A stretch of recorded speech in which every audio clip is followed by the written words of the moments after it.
Give me your house. It used to belong to my husband. What's wrong with his wife using it?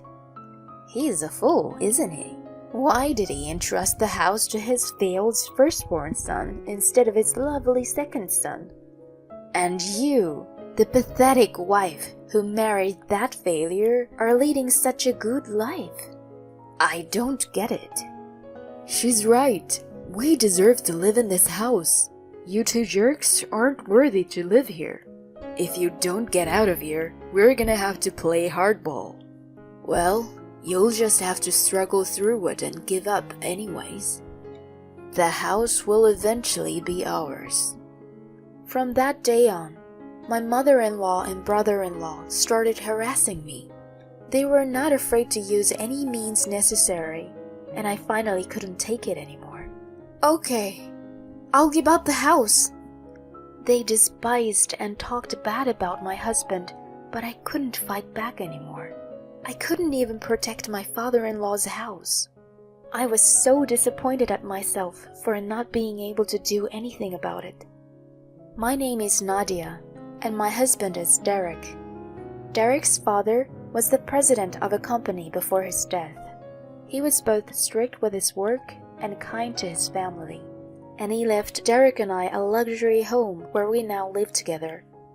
Derek has taken over the company and became the president, and has recently started working abroad on his own for business reasons.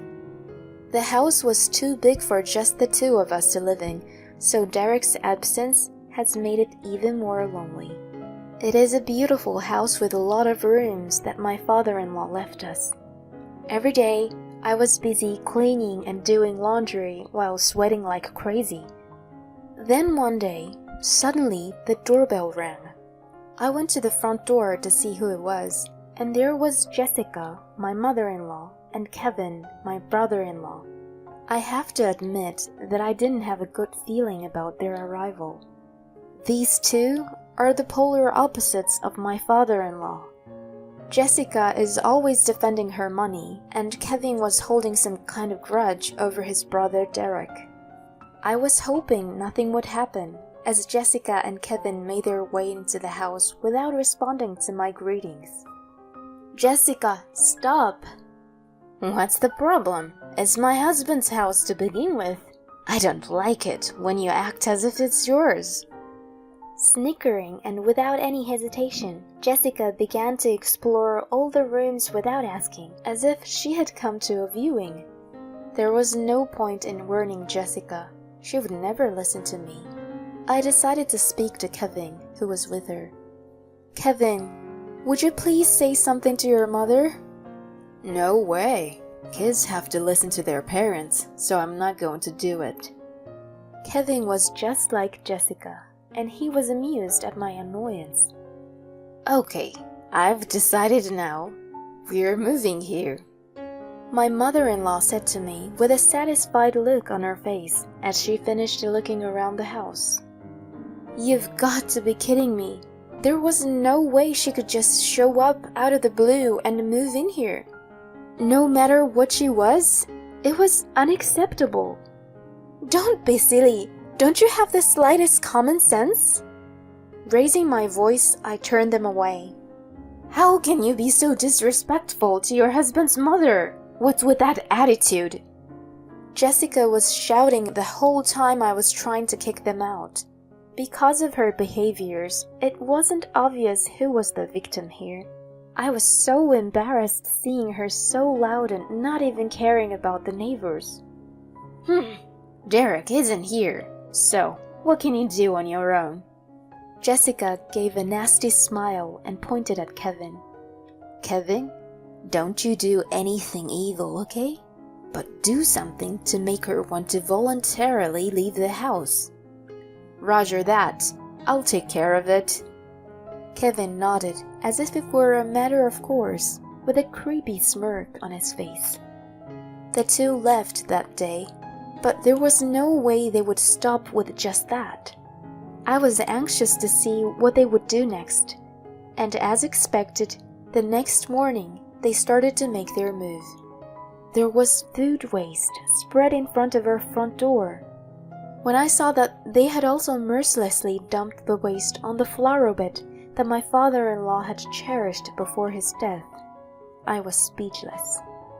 I managed to clean up the mess and repair the flower bed, but the harassment was just the beginning. I started getting silent phone calls in the middle of the night, and often all the contents of my mailbox were opened up. And to top it all off, there was a paper in my neighbor's mailbox stating that I was having an affair while Derek was away.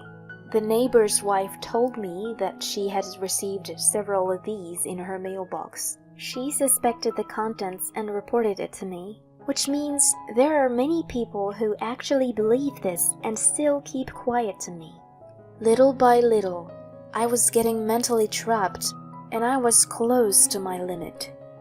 I didn't tell Derek because I didn't want to disturb his work, but after about a month of harassment, I finally called him and opened up to him about it. Derek was furious when he heard what I had gone through. Jessica and Kevin's reckless actions are nothing new. Derek is Jessica's stepson and is only half-blood related to Kevin.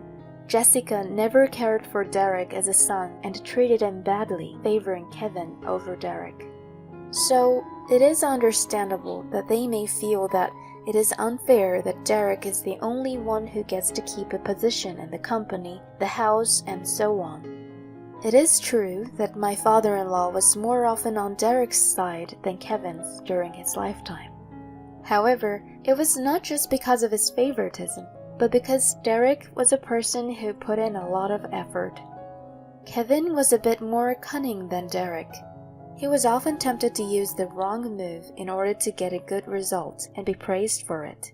But his father had no intention of letting Kevin take over the company, as he was spoiled by Jessica, who praised him for his cheating. After his father passed away, the distribution of inheritance caused a complete breakdown of the family relationship, which led to the kind of harassment we have today. Derek has put up with Jessica's harassment for a long time, but now that he knows that it is being directed at me, he has expressed his anger and his refusal to tolerate it. And so, Derek suggested a plan. I nodded in agreement. The next morning, I called up Jessica just to tell her one thing. We have decided to let go of the house. Jessica was obviously overjoyed. She did not yet realize that she had fallen for a plan. A few days later, Jessica and Kevin arrived at the house to move in. But when they came, they were stunned. The house we used to live in was already occupied by the vice president of Derek's company, along with his wife and daughter. The vice president was a good friend of my father-in-law, and was assisting Derek, who was now the president of the company. Both Jessica and Kevin knew of him, so the moment they saw his face, they realized that Derek and I set them up.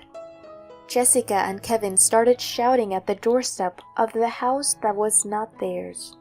That was the cue for Derek and I to come out from the back of the house. We had talked through our plan with the vice president, so we were able to visit on the day Jessica and Kevin were trying to move in. While Jessica and Kevin's faces turned red, the vice president's wife was giggling uncontrollably in the back of the house, saying she couldn't put on a poker face unlike her husband. Why do you always get everything? Unlike Jessica, who was furious, Kevin seemed somewhat sad. You're the only one who gets favored by Dad. It's true that he left me some money, too, but you got this house, and you're even the president of the company. It's not fair. It's not fair? He was looking out for you, you know. Derek scolded Kevin in a strong tone. You've been spending Dad's money like a fool, trying to impress everyone around you. He sent you to different kinds of lessons to get you to change your mind, but you skipped them. You even bought a ton of luxury brand goods for your friends there, just to get them to follow you, and you got all big-headed. And yet, he still shared some of his inheritance with you, because he still believes in you. Don't you think? You're going to betray him again? After that, the vice president placed his hands on Derek's shoulder. Then he stood in front of Kevin and started speaking gently. The former president talked about you all the time, that you're his lovely son, but someone had to be tough on you. He said that even if he doesn't like me in the end, I'll have to do it for my son's sake. Isn't he a wonderful father? When Kevin heard that, he fell silent. His mother was still ranting on about how much he didn't understand the situation, but it was Kevin who stopped her. Kevin led her home. I'm sorry, Derek. Kevin's voice sounded soft and gentle as he left with Jessica. In contrast to the reformed Kevin, Jessica could not give up on the luxurious house. Though Kevin no longer took part in the harassment, Jessica apparently broke in through a window alone while the vice president and his family were away. Since the house had security, she was immediately caught by the police. According to the report, Jessica was sitting on the sofa watching TV when the police rushed in, as if she owned the house. Maybe, in Jessica's mind, the house really belonged to her. After Jessica was caught, Derek and I went to visit the vice president's house. Even though it was a consensual plan, a simple apology wasn't enough since the damage was done to the house we had given them. As I was talking to the vice president while handing him a gift of apology, the doorbell rang. The vice president went to the front door and brought in Kevin. I apologize for everything that happened. Kevin bowed deeply as he entered the room. He then told us about what he had gone through. Kevin had been raised by Jessica while feeling the pressure from her to take over as the president of the company. He had cheated in many ways to surpass Derek in some way. Jessica, who did not care about this process, began to praise Kevin for cheating, and it became natural for him to do so. A mother who praises and a father who scolds for cheating. Kevin, caught between the two unbalanced adults, became a distorted adult. And yet, in his heart, he still had his father's righteous teachings lying dormant. The current turmoil has awakened him. It was not that his father had abandoned him, but that he had not faced his father properly. Kevin was shocked to hear the vice president's words that day, and he could no longer turn his back on the differences between himself and his brother, who was the one who inherited many things from their father. This is how it ended up. But it was a chance for Kevin to distance himself from Jessica, and he decided to go on with his life and not to be controlled by her. And he decided to come here first. I wanted to apologize to the vice president for all the trouble I put him through, and to my brother and father for scolding me. I see. You're finally grown up now. But how did you know we're here? Derek looks at the vice president. The vice president smiles happily. I've followed your plan once, so I've got to follow your brother's plan too. I'm on both of your sides.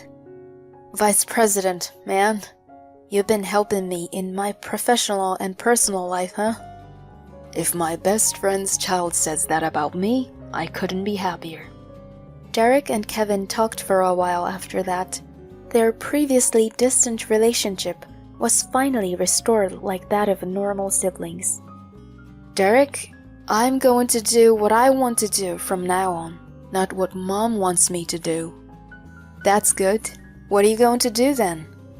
It's pretty cliché, but I'm thinking of backpacking abroad. I'm going on a journey of self-discovery. Backpacking abroad? I see. That would be a great experience. I'll be rooting for you. Derek smiled, nodded, and patted Kevin on the shoulder. Maybe, when we get settled, we can go visit our dad's graves together. Yeah, I'll be a better man by then. And then, Derek and Kevin parted ways. I soon got pregnant, and Derek decided to officially return as Kevin left the country, like they were taking turns. Although they miss each other like that, I'm sure their connection has become stronger than anyone else's.